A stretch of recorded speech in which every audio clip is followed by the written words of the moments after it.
United Nations Security Council Resolution UNSCR 2535 was adopted in 2020 as part of the Youth, Peace and Security YPS agenda.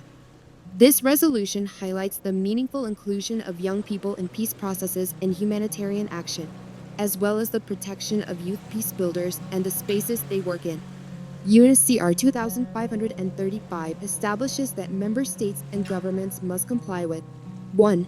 Respecting, promoting, and protecting the fundamental human rights and freedom of all people, including youth.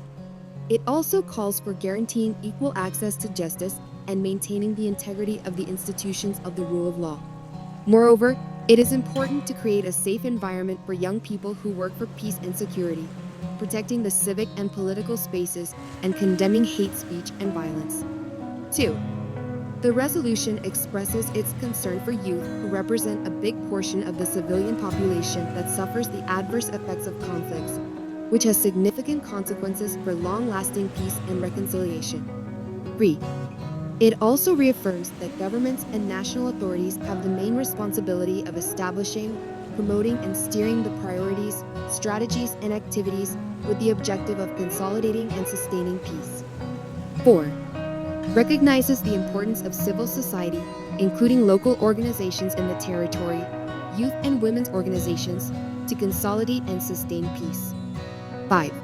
It takes into consideration key challenges that youth face, such as structural barriers that limit their participation and capabilities in influencing decision-making, human rights violations, and the lack of investment to enable their inclusion. 6. It points out the problems that affect young people and increase their vulnerabilities, such as gender inequality that perpetuates discrimination and violence.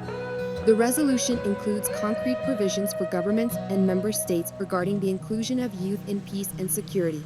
It urges all parties involved in armed conflict to protect civilians, including young people, and to strictly abide by their obligations under international law. Asks member states to protect youth from violence and enable an inclusive and safe environment with a gender perspective. Encourages the prosecution and investigation of the perpetrators of genocide, crimes against humanity, war crimes, and other heinous crimes against civilians, including young people. Points out the importance of offering opportunities for youth to increase their resilience in the face of violent radicalization and forced recruitment. Recognizes that policies are key for young people to contribute positively to the activities of consolidating peace, including economic and social development.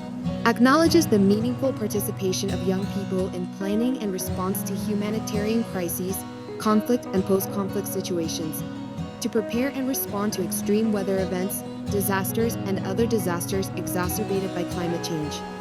Encourages member states to take measures to promote meaningful participation of young people in reconstruction.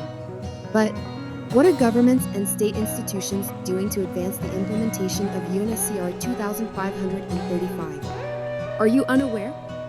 Then, organize, get informed, and mobilize to implement the youth, peace, and security agenda by promoting accessible resources for youth-led and youth-serving organizations.